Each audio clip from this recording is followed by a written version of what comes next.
Yeah, so it's a little bit about talking about how we shifted our product focus and a little bit continuing on from what was said before, from where we really got traction early on, which was with tourists and visitors renting bikes, shifting to where most of the volume in transport is happening, which is locals. But first I'm going to go through really fast about where we fit in this bike sharing world. Donkey Republic, it's an app to rent a bike in many locations in many cities around the world. I think people kind of know what bike sharing is, more or less. In the bike sharing world, there's Docked. These are these big, old, heavy, expensive systems like our friends at Boozhooklyn. Yeah, so basically they're usually public funded systems, not very scalable, not very global thinking, whereas dockless systems have come out and they're more like normal bikes. Ours just have a Bluetooth lock on them. They're much more scalable, much more flexible, more convenient for users. So like Boozhooklyn, one of these bikes costs about $20,000 paid by taxpayers. Ours is less. And yeah, so one of the differences between docked and dockless systems is, yeah, you can be much more flexible and have a much more coverage. We actually have less bikes than Boozhooklyn, but a lot better coverage of Copenhagen, for example.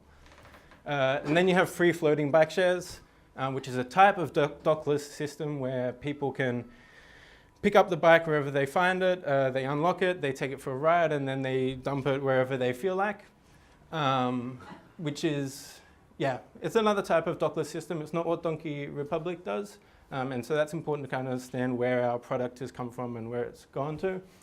Donkey Republic has a hub-centric system. We've kind of carved out this niche where it's a lot more controlled, better maintained, higher quality. Basically, it means you take a bike from a geolocation which is defined in the app. You get to keep the bike, take it wherever you want, so you have flexibility, lock and unlock. And then when you're finished, then you have to return it back to one of these locations defined in the app. So yeah, the difference is that it is much more controlled system, much more neat, tidy, and with a higher reliability for users. So this is an image from China with, where there's these free-floating systems that create total chaos. Yeah, there's some donkeys. Yeah, but I'm not going to shit on free-floating systems too much because it really is the model that's like grown a lot all over the world and really expanded bike sharing. It's just not what we do. We kind of have a little niche for ourselves. And also our bikes end up in funny places sometimes as well. So when Donkey Republic started, there was a lot of different testing of different models. And then where they, including a free-floating model, but yeah, where they really kind of got initial traction was in this visitor segment. So people visiting cities, it could be tourists or it could be like business visitors or exchange students or whatever it is. And then, you know, renting a bike. So the product and the whole company really was built around scaling this for this segment, which meant like, you know, reserving a bike in advance and then you're picking your time of pickup and your duration, and you can do like multiple bikes on a booking. And then it also meant that it's a, you know, very profitable segment because, you know, you have a high booking value per rental. You know, 1.38, this is a year ago, so 1.38 days average rental duration, and 86% of our riders were visitors. And that really allowed us to scale in many cities around Europe and really take that model and be really good at addressing this market. Also, in terms of acquisition channels, when visitors go to a city and they want to rent a bike, then they Google rent a bike Barcelona. So search, AdWords is a huge part of our acquisition. And then also, you know, even in the branding and the image of the company, very much in this kind of tourist industry, partnering with other tourist organizations. So it was always a plan to kind of go after a local market because that is where the bulk of transport is happening, people in their everyday usage. And then, yeah, about a year ago, we kind of really started to think, okay, this is the time because of, you know, competition coming in, because of our relationships with municipalities and because of investor pressure. We're like, okay, we need to start like going after this local segment. But there's all sorts of, thousands of arguments that we had to make of how we actually do that. How do we kind of redesign how the company works to not cannibalize our visitor market, but also be able to add on, revenue per bike with locals. And that gets complex because you have completely different use cases. You have some people who are picking up from the train station, making a short one-way trip. You have some people who want to keep the bike for a whole day. Some people who are, exchange students who are keeping the bike for, 3 months or something. You have people who, in Copenhagen, their bike breaks and they just need it until it gets fixed. Like all different kinds of use cases, but one app to try and serve these people. Same with demand and pricing. Between weekdays and weekends, we have with the visitors we have like a huge summer peak. You have like different locations that are where the bikes need to be distributed in the world, which are relevant for different types of people. So also in the operations, like working out how to connect with public transport solutions, whether bikes in the city or out of the city, what kind of cities do we go to, and how do we manage the maintenance, what kind of reliability and service quality do we need for different segments. And then, as I said, in the acquisition with locals, then it's much more about branding and awareness, and also partnering with local companies to give bikes to their employees and this kind of thing. So in all of this mess, there's just a lot of arguments about how do we make the product that really matured in this visitor market, how do we make it work for a completely new mess of problems. We started building stuff and building on top of this visitor product that we already had. So before our 2 hours was the minimum rental period. That's obviously not good because some people want to take shorter trips, so we made 30-minute rentals. Initially with the tourist market, then people could rent and then take the bike wherever they want, but then at the end of their period, their end of their 1.38 days, then they would return to the same location. That's obviously not great for people who want to kind of get around on shorter trips, so we made it possible to drop at other locations. But we made it a paid option because we thought that the relocation costs imposed on us by moving bikes around the city all the time wouldn't be sustainable for us. We built a membership system, a subscription so people could pay monthly and then get a cheaper rental price.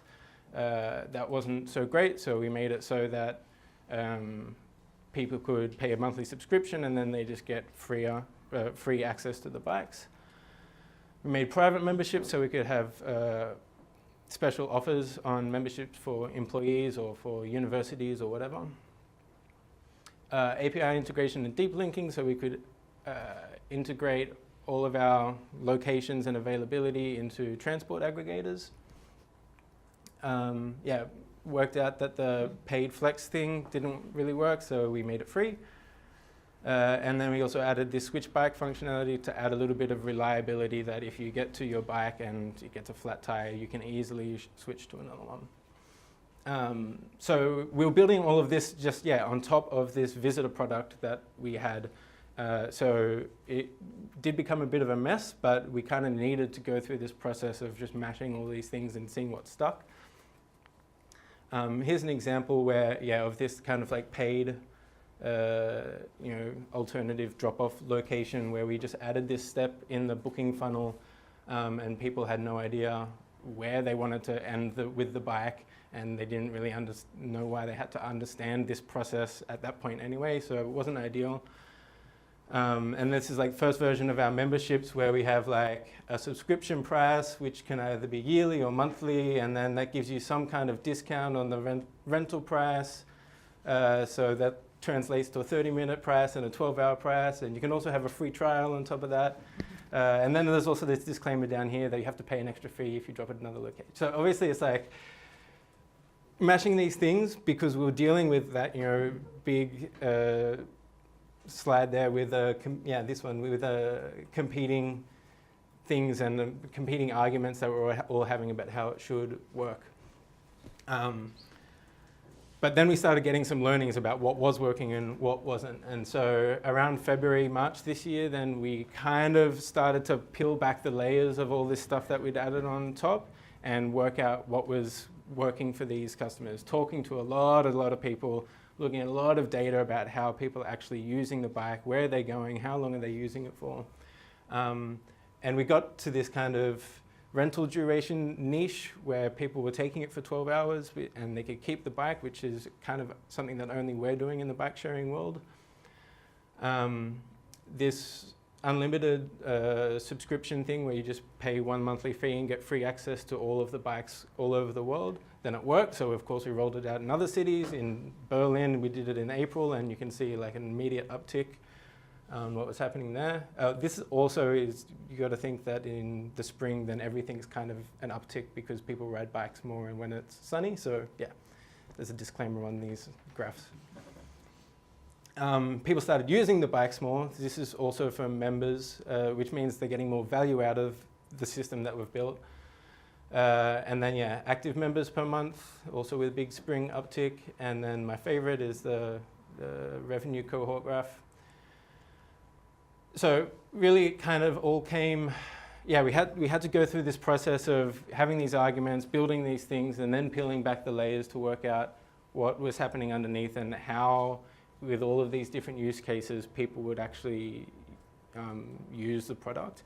And for me, it really came back to this thing of, you know, these trump cards that we had to think about instead of all of those other things, which was convenience and price. Is when you want a bike, then you want to know that you can get it conveniently, that it's like right down there. There are some just down there.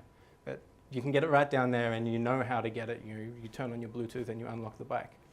And then it's got to be at a price point that's reasonable for you and you know how the pricing works. And that has kind of fueled this full redesign that we've done. But we couldn't really get to that point without having that knowledge of all the kind of weird products that we built in between. So it allows us, now that we're rebuilding everything, so this kind of version with the rehashed navigation is being released this week, and then in a month we'll release this pay-as-you-go, which kind of builds everything much more smoothly into the flow. And we're much more confident about this now that we've built all of these things and worked out what was working and what wasn't. Whereas if we tried to, you know, redo everything from the start a year ago, then we would have had no idea and we wouldn't have been confident and we would have just kept having these thousands of arguments about, you know, what's the best way for people to use the bike. Yeah, so the end story is, yeah, basically that from last May to this May, I think we'll hit 300% year on year, and then we've doubled the amount of local riders in that time as well. The maths doesn't work out there, but yeah, that's because it's different data. So yeah, that's it. Thanks.